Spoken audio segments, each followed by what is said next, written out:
downloadable content, Microtransactions, DRM, Pre-order DLC, dislocked content, blind, stupid fucking fanboyism. How's it going, gamers? Welcome to the Lawful Gamer. My name is Kevin, and well, we're going to be talking about Fallout 76, and Bethesda, just basically more lies, more dishonesty.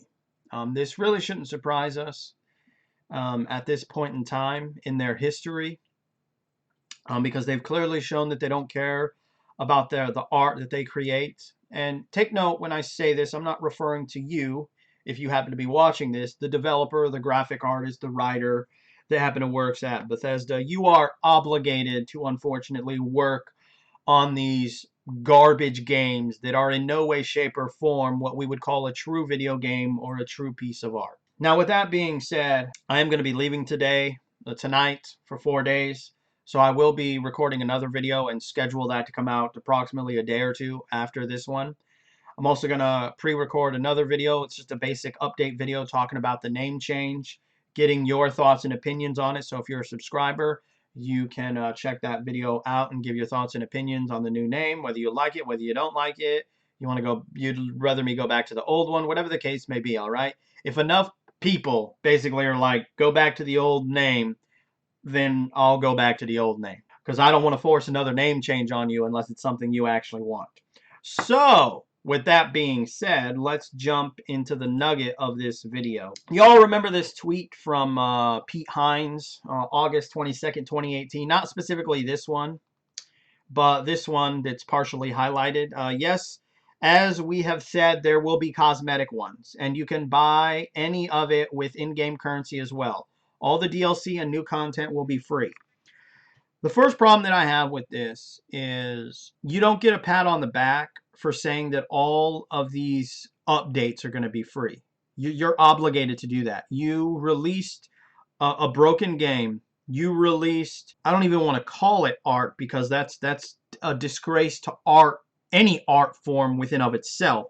But you released a broken piece of art, an incomplete piece of art, and all for the sake for just making money. It clearly shows that you don't really have any heart and soul in developing games anymore. It's all about the money. We live in a time where a lot of developers are jumping on this bandwagon of treating this art form that they wanted to be considered an art form, by the way. And they're now treating it like a product instead of an art form that could be entertaining, that has the potential to make them money. So you don't get a pat on the back for claiming that you're going to release stuff for free when you're obligated to do it in the first place.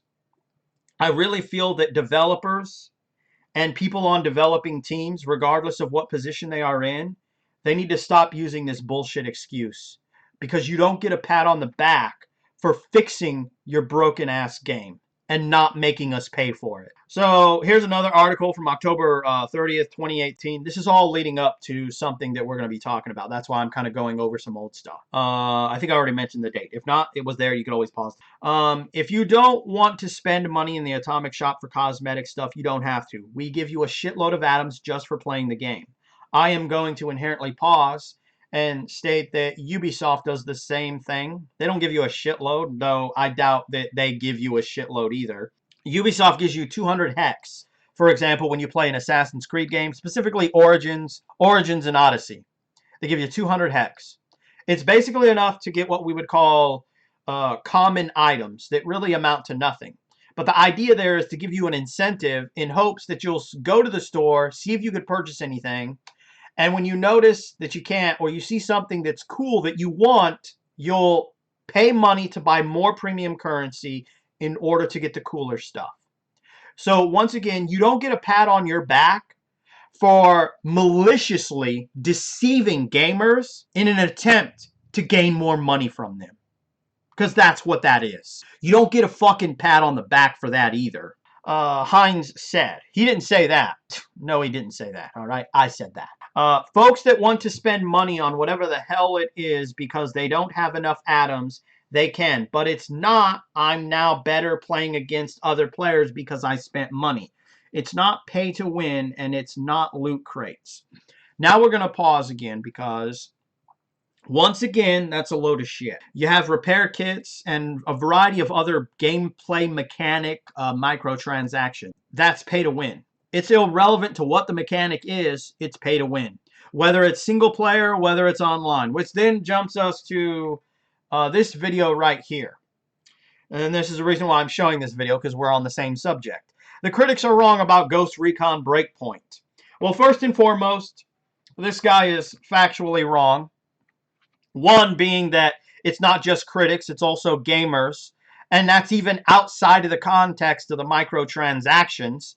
They feel that the game is broken, buggy, so on and such forth. Not to mention he also defends the microtransactions within of themselves, all right? He's basically like the last person I did a video response on. He ignores it, you know, basically showing that he doesn't really care about video games or video games as an art form, as long as he himself can enjoy them in this moment, in this very time. It's irrelevant if someone will be able to enjoy the game later on, because they won't. Because once the servers go down, Ghost Recon Breakpoint, along with a variety of other games, Fallout 76 will be a broken pile of shit. Although, granted, from what I hear, Fallout 76 doesn't really even have a true single-player story, so that game's pretty much even more broken than this thing. I mean, at least you'll be able to play this in some form, even if it is fucking broken.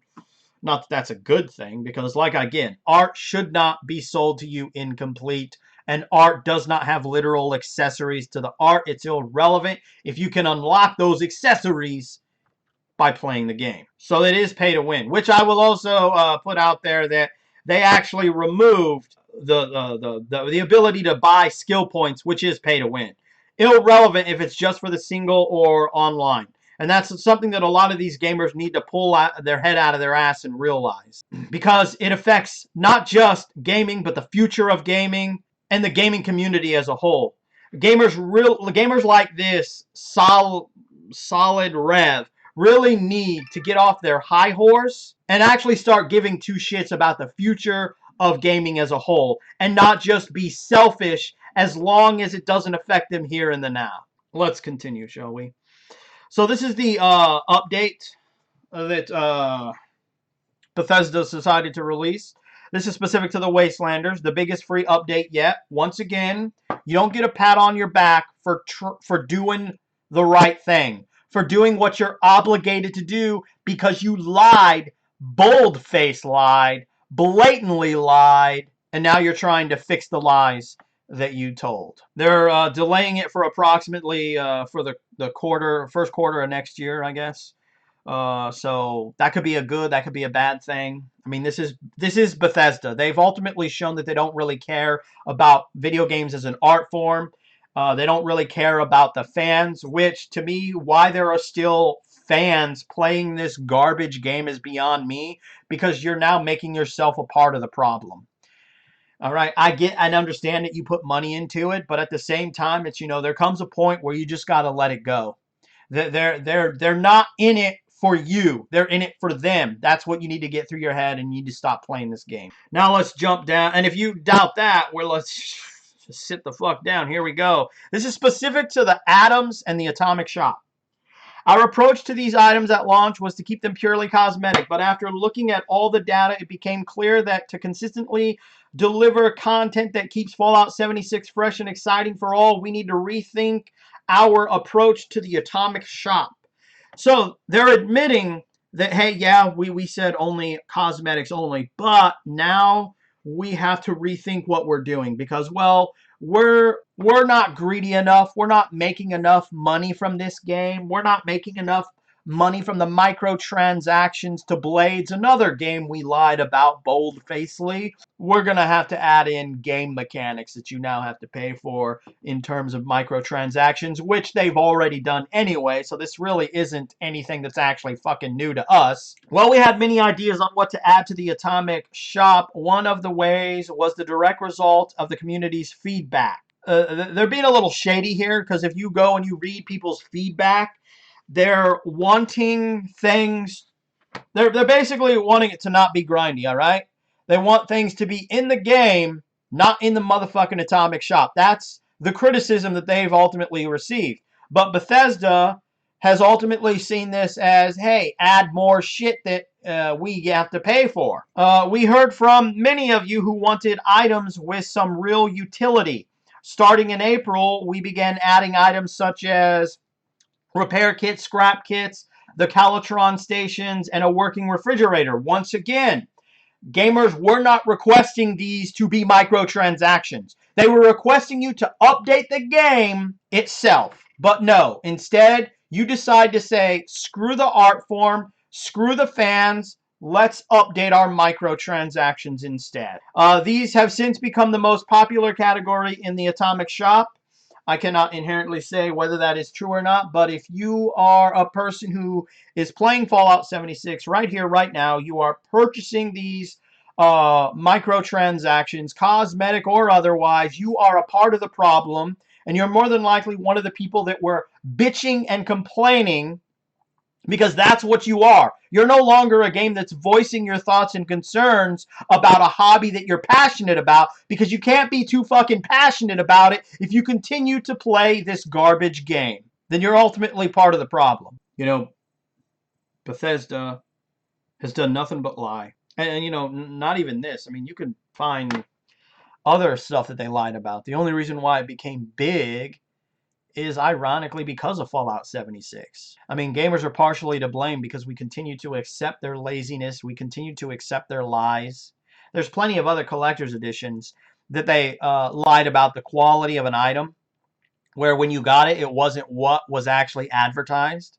But of course, it wasn't until Fallout 76 that people started calling them out on this bullshit. And I think that's a good lesson for us, is that, you know, when it comes to a developer like this who continues to develop games with an engine that clearly needs to be updated, we can't sit there and be like, oh, but the game is good, we give you a pass, because here's where they are right now. Here's how they're treating video games. So you ultimately have to ask yourself, are you going to continue to feed into the bullshit lies that Bethesda is ultimately telling you? Or are you going to stop playing the game? Because I'm going to tell you right here and right now, that's what needs to happen. Everyone that's playing the game needs to stop playing the game, because they need to stop making money. This even includes Fallout Shelter and Blaze. Just stop playing. You want to sit here and you want to supposedly make some kind of fucking stand about their lies and their dishonesty, then do it. Don't play their games with microtransactions. Send that message to them that it's unacceptable. But unfortunately, as we all know, people won't. Because at the end of the day, most gamers are just all talk, and they really can never walk the walk. Anyway, I hope you enjoyed this video in some fashion or form. And remember, gamers, you're not voicing your thoughts and concerns about the bullshit that is in gaming, game developers, and from gamers, you just might be a part of the motherfucking problem.